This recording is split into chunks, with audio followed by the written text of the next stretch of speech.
Now, companies such as Nike and Adidas will have teams working around the clock on new football boot designs, attempting to make the next Predator or Mercurial. This includes adding new unseen technology to boots in an effort to enhance performance. Now, sometimes this tech is good, for example, the spikes we've seen on Predators for the last 25 years. But other times it's not, and those are the boots that I'm going to be testing today. So the first boot we're going to be testing out today is the 99 gram boot from Adidas.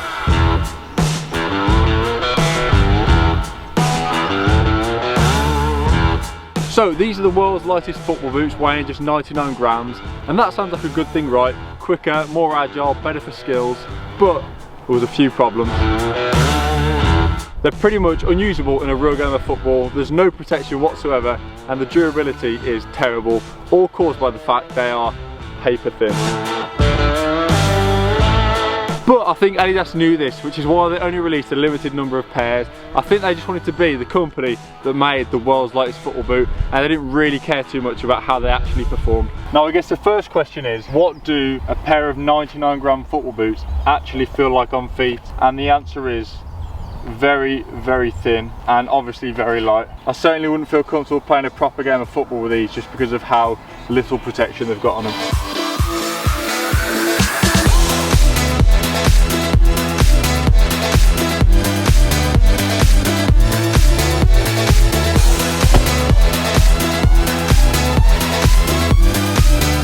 About 30 minutes wearing and testing out the 99 gram boots. Even when I just tap the studs on the top of the boot, it literally feels like I've got nothing on my feet. These media images really show just how thin they are.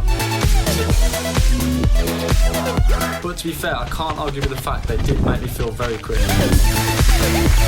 So these 99 gram boots also share similarities to the Puma SL, which only lasted 10 games. And that was advertised on the boots when you bought them. Puma said you could save these boots for your most important games. And this is what happened when I wore these for a week.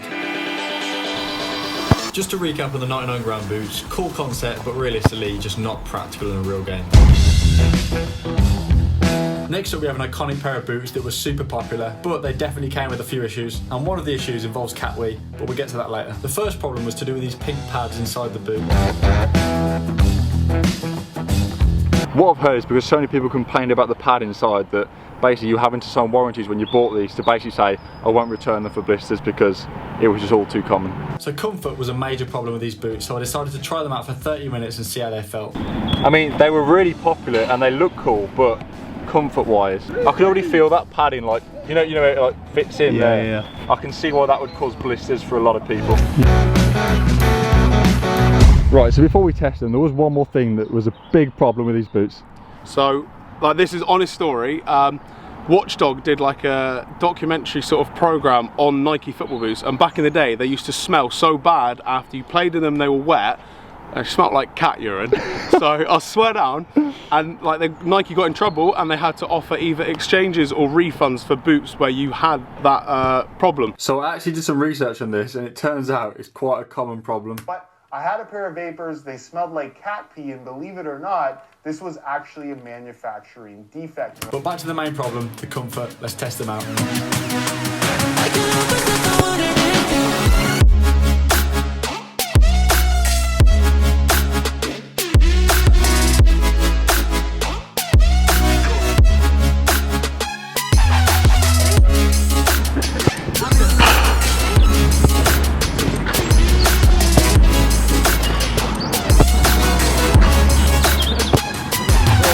So finally taking these boots off after testing them out for about half an hour, and you can really see the pads starting rubbing on my sock there. It's just not necessary to have that in the boot and just makes them uncomfortable, but all I can say is fair play to Ronaldo for winning the Ballon d'Or wearing these. Now the next boot we're going to be taking a look at is the Warrior Gambler and their new innovative bit of technology, the Glory Hole. What? So the tagline for this bit of kit is the Glory Hole for precision fit in sticky situations. I don't know. I think that's a bit dodgy, mate. So the name of this does seem like a joke, but honestly it's on their website, it's completely serious. And when questioned about the name of their technology, Warrior simply replied by saying they were just pushing the envelope. So you're probably wondering, what is this new bit of technology? Well, it's this little hole in the heel of the boot that, let's be honest, doesn't really do anything. Right, let's see if this little hole here actually makes them fit amazingly all of a sudden. I mean, for a start, that hole isn't actually coming in contact with any of my heel, so I'm slightly confused, but I think it's pretty clear that this technology doesn't work, and I would probably say it's a bit of a media stunt. So the next boot that didn't really work was the Adidas Glitch. So the Adidas Glitch comprised of two parts, the inner shell and the outer shell. This bit you can change around to get all different colours, cool designs, and change the stud pattern on the bottom. So this is how the Glitch boots change. You take the inner sole out and you get another one like this. Put it in, and there you go, you've got a completely different football boot in about 5 seconds. Personally, I think this is such a good idea, but why didn't it work? So this boot was tipped to be the next big thing in the way everyone wears football boots, but there was one big problem: getting access. Now the big problem with this boot was actually getting your hands on a pair. Adidas wanted to make them exclusive by only allowing you to buy them in certain cities with an access code, and it just ended up being really difficult to even get your hands on a pair. Oh yeah, and there was one other problem: putting the damn things on. That's not going on, mate. Is that a bit odd? I can't get them on. There were a lot of problems with getting them on and off.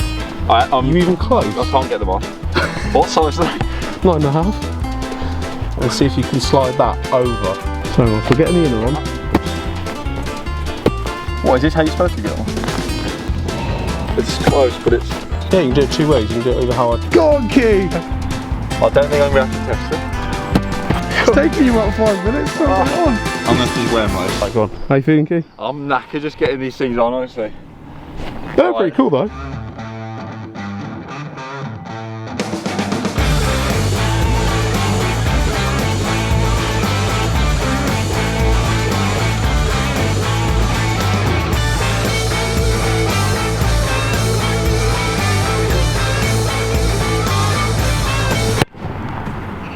I feel like Adidas must have just put all their technology into this boot. It's not even got laces on them. So my final thoughts on the Glitch: I think they're actually a really cool concept. They're also pretty good to play in as well, when you get them on, that is. But I definitely want to see Adidas bring them back, because it's a cheaper way to have loads of different styles of football boots.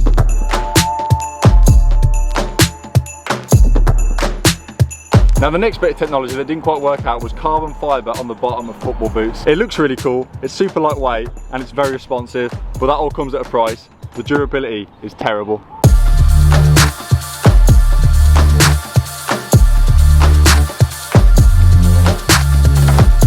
So I've always been a massive fan of the carbon fibre sole look, but the Superflys, despite being a great boot, have had a lot of durability issues with the carbon fibre, and now Nike have changed the Superfly to something a bit sturdier. Now next up we have a football boot from Under Armour, who to be fair lately have been making some pretty decent football boots, but I'm guessing this is a pair they'd rather forget. It's the Under Armour Spotlight 2.0, aka the Zip football boots.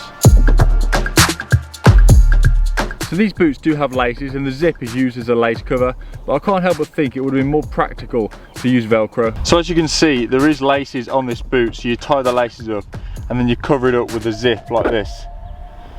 But the problem is, when you're striking the ball, if it catches on that metal zip, it's gonna hurt. So yeah, realistically, having this zip on your boots isn't gonna massively negatively affect your game, but it's just a bit of an unnecessary bit of technology that doesn't really add any value to the boots whatsoever, and there's so many better, more convenient alternatives they could have used instead of a zip. Next up, the Superfly 2, Nike's most expensive boot at the time, but there's a few problems. For example, the upper on these boots was so stiff, Ronaldo started doing the hot water trick to try and make them more comfortable. And secondly, these two studs Nike pushed really hard, saying they were the future of football boots, but it turned out just to be a case of innovating for the sake of innovating. They did absolutely nothing. So the final boot we're going to be testing out of today's list is probably the craziest bit of boot technology I've ever seen.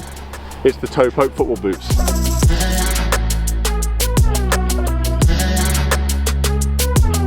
So the designer of these boots thought that the toe was underused when kicking a football, and to be fair, maybe he was onto something. So a Kickstarter page was set up, and these boots were even endorsed by manager Harry Redknapp, suggesting the weapon of a harder toe could be useful when talking about these football boots. So the page reached its target and the boots were made. Now it's time to test them out. They're not the most aesthetically pleasing boots, that's for sure. I have a few shots, see how these things do.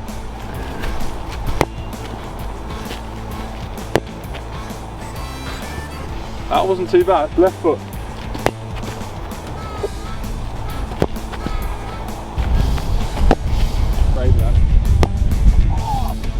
So despite being made for toe pokes, it still actually really hurts to hit toe pokes in these on a cold day. I can't.